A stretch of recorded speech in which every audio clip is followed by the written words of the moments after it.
Welcome dear students.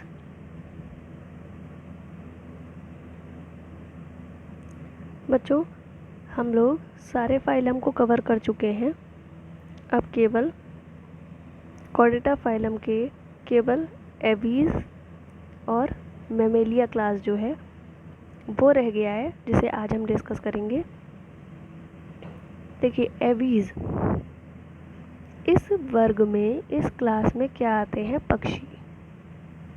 क्या आते हैं? पक्षी। ठीक है। ये जो क्लास है, इसके अंदर जितने भी पक्षी जंतु आते हैं उनके ऊपर क्या होता है? पंखों की उपस्थिति होती है, जिससे वह उड़ने में सक्षम होते हैं। सबको पता है पक्षी उड़ते हैं। ठीक है।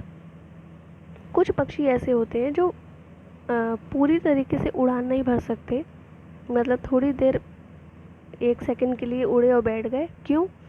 क्योंकि उनका शरीर हैवी होता है। जैसे कि शुतुरमुर्ग, ये प्रॉपर नहीं उड़ सकता, ठीक है, क्योंकि ये हैवी वेट का होता है। बाकी सभी पक्षी जो होते हैं वो उड़ते हैं। अगला कैरेक्टर इसमें क्या होता है कि इसमें चोंच पाई जाती है। हर किसी को पता है कि इसमें क्या पाई जाती है? चोंच पाई जाती है। और जो जंतुओं में 2 जोड़ी पैर होते हैं, पाद जो 2 जोड़ी पैर होते हैं, उनमें से 2 तो वो होते हैं जो हमें दिखाई देते हैं, ठीक है, और जो पंख होते हैं उनके, वो अग्रपाद होते हैं, मतलब आगे वाले पैर होते हैं जो कि पंखों में रूपांतरित हो जाते हैं। किस में बदल जाते हैं? पंखों में। ठीक है। इनके जो पीछे वाले पैर होते हैं, देखो, जैसे ये क्रो का एग्जाम्पल ले ले, तो ये 2 पैर जो हैं वो तो हमें दिखाई देते हैं, लेकिन इसके जो आगे ये पंख होते हैं ये अग्रपाद कहलाते हैं। तो ये हो गए, एक जोड़ी ये हो गए, एक जोड़ी ये हो गए, तो ये 2 जोड़ी इसमें पाद पाए जाते हैं, जो कि अग्रपाद जो होते हैं वो पंखों में परिवर्तित हो जाते हैं। अच्छा, इनके जो पैर होते हैं यहाँ पर हल्के हल्के छोटे छोटे शल्क पाए जाते हैं। देखा होगा, एकदम स्मूथ पैर नहीं होते हैं, एकदम से छोटे छोटे संरचना पाई जाती है, जिसे शल्क बोलते हैं। ठीक है। तो ये कैसे होते हैं? पश्चपाद में, मतलब पीछे ये पश्चपाद है, ये पंख जो हैं वो अग्रपाद कहलाते हैं। तो ये जो पश्चपाद है उस पर शल्क पाए जाते हैं, जो कि किसके लिए रूपांतरित होते हैं? चलने के लिए, तैरने के लिए, पेड़ों की शाखाओं को पकड़ने के लिए, इन सब के लिए ये रूपांतरित हो जाते हैं। जो पश्चपाद होते हैं वो, इनकी त्वचा कैसी होती है? ड्राई होती है, शुष्क होती है। ठीक। और इनकी जो पीछे पूंछ होती है, ठीक है, उसमें क्या पाई जाती है? तेल ग्रंथियां पाई जाती हैं। क्या पाई जाती हैं? तेल ग्रंथियां। और इनको केवल इसमें तेल ग्रंथियां पाई जाती हैं, जो कि उन्हें शुष्क, मतलब नम बनाए रखती हैं। और कोई ग्रंथि इसमें त्वचा ग्रंथि नहीं पाई जाती। जैसे हमारे शरीर में, हमारी बॉडी पर क्या पाई जाती है? तेल ग्रंथियाँ पाई जाती है, स्वेट ग्लैंड पाई जाती हैं, है ना। तो ऐसे ही इनके पीछे जो होती है वो तेल ग्रंथियाँ पाई जाती है पुच्छ वाले भाग में। और इनकी जो अस्थियाँ होती है, मतलब अंतःकंकाल, हमारी बॉडी का अंतःकंकाल किसका? अस्थियों का बना होता है, लेकिन ठोस अस्थियों का बना होता है। लेकिन इनका जो अंतःकंकाल होता है वो खोखली अस्थियों का बना होता है। अंदर से खोखली होती है और उसमें वायु कोश होते हैं। और आपको पता है कि जहाँ पर वायु कोश होंगे तो वहाँ पे वायु एकत्रित होगी, जो कि इनकी बॉडी को हल्का बनाए रखेगी, तभी ये क्या कर पाएंगे? उड़ पाएंगे। ठीक है। इसके साथ साथ इनकी जो पाचन तंत्र होता है उसमें क्रॉप और गिजर्ड नाम की 2 संरचनाएं पाई जाती हैं। ठीक है। तो क्रॉप में क्या करते हैं? अपना भोजन को एकत्रित करते हैं। और गिजर्ड का काम क्या होता है? इसे हिंदी में पेशड़ी कहते हैं। तो इसमें भोजन जो होता है वो पिस जाता है, बिल्कुल कुचल जाता है, पिस जाता है, छोटा हो जाता है। ठीक है। तो ये संरचनाएं, इसके जो पाचन वाला भाग होता है उसमें ये 2 संरचनाएं पाई जाती हैं, एक क्रॉप और दूसरा गिजर्ड। फिर ये जो होते हैं वो कैसे होते हैं? इनका हार्ट कहता है 4 चैम्बर्ड होता है।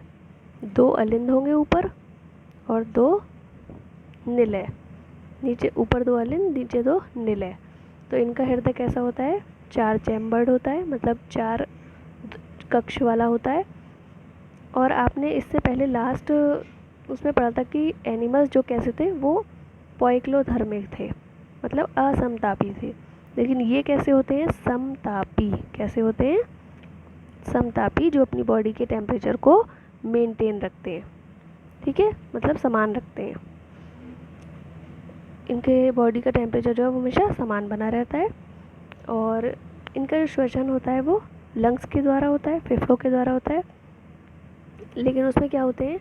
वायु कोश होते हैं, जो कि सहायक अंग कहलाते हैं।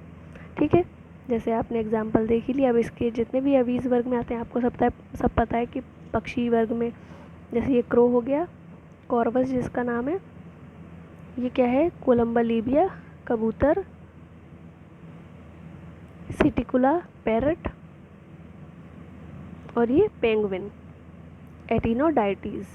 ये इसका जूलॉजिकल नेम है, एटिनोडाइटीज। इसे पेंगुइन कहते हैं। ठीक है, तो ये था पक्षी वर्ग। अब हम पढ़ेंगे मैमेलिया वर्ग। तो मैमेलिया वर्ग से समझ में आता है जिसमें मैमेरी ग्लैंड पाई जाती है। मैमेरी मतलब स्तन ग्रंथियाँ। इन जंतुओं में क्या पाई जाएंगी? स्तन ग्रंथियाँ।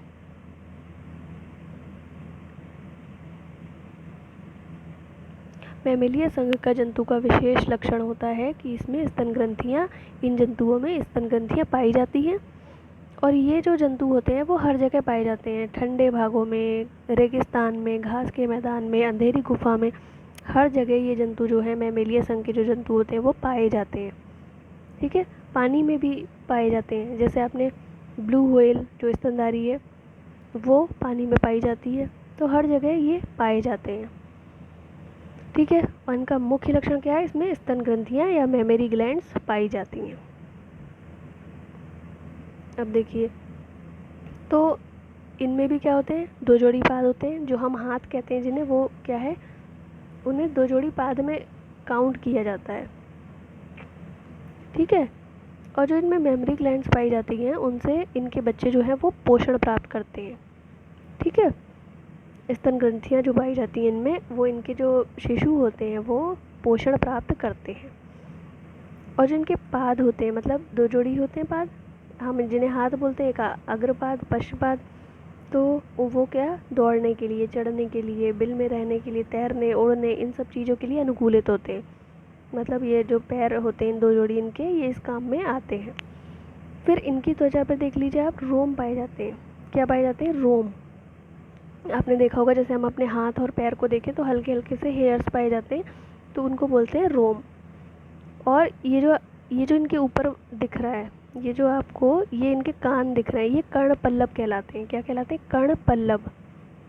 ठीक है, जो कि ध्वनि को एकत्रित करने का काम करते हैं, बैलेंस बनाने का काम करते हैं। तो ये कर्ण पल्लव कहलाते हैं। और जो जिसे हम एक्सटर्नल ईयर भी कहते हैं, बाह्य कर्ण, एक्सटर्नल ईयर। ठीक है, और जो मेन जो ईयर होता है वो इंटरनल ईयर अंदर होता है। ठीक है, और जो इनके दांत होते हैं वो मसूड़ों में लगे होते हैं। आपने देखा होगा हम लोगों के दांत भी कैसे हैं? मसूड़ों में धंसे हुए। हृदय कैसा होता है? 4 चैम्बर्ड होता है, 4 चैम्बर्ड होता है, मतलब 4 चैम्बर पाए जाते हैं इनमें। और श्वसन की क्रिया फेफड़ों के द्वारा होती है। यूनिसेक्सुअल होते हैं, मतलब नर और मादा अलग अलग होते हैं। निषेचन आंतरिक होता है, मतलब बता चुकी हूँ निषेचन आंतरिक का क्या मतलब होता है, जब नर और मादा युग्मकों का संयोजन मादा की शरीर में होता है। ठीक है, तो इस प्रकार के निषेचन को क्या कहते हैं? आंतरिक निषेचन। अच्छा, इनमें जो जंतु होते हैं, कुछ तो होते हैं अंडे देने वाले और कुछ होते हैं बच्चे देने वाले जंतु। अंडे देने वाले जंतुओं को हम अंडज कहते हैं, और बच्चे देने वाले जंतुओं को हम क्या कहते हैं? जरायुज। क्या कहते हैं? जरायुज।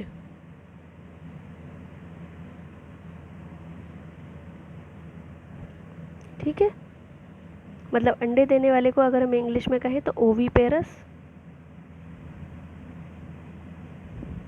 और बच्चे देने वाले मतलब हिंदी में कहते हैं जरायुज, और इंग्लिश में कहते हैं विवीपेरस। विवीपेरस। ठीक है, ओवीपेरस, विवीपेरस। ओवीपेरस मतलब अंडज, विवीपेरस मतलब जरायुज। अब देखिए, जो एग्जाम्पल है वो क्या है, जैसे आपने कंगारू, ये भी क्या है, स्तनधारी जंतु है। ये रैट, ये भी कैसे है। और हाँ, ये जो कंगारू है ये अंडज है, मतलब अंडे देता है, उससे बच्चे निकलते हैं। तो ये कैसा है, अंडज, सॉरी, ये जो जंतु है वो जरायुज है। ये अंडज नहीं, जरायुज है। ये बच्चे देने वाले जंतु हैं, जरायुज।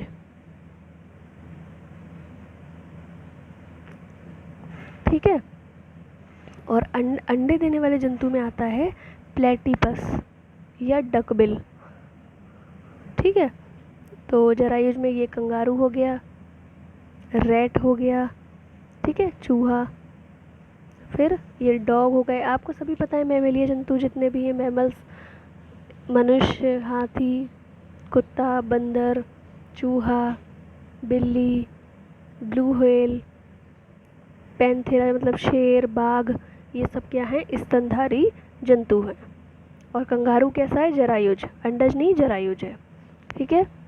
और अंडज मैंने बता दिया। ऑर्निथोरिंकस जो होता है उसका जूलॉजिकल नेम होता है, प्लेटिपस या डकविल जिसे बोलते हैं, वो कैसा है, अंडज है, मतलब अंडे देने वाले स्तनधारी होते हैं।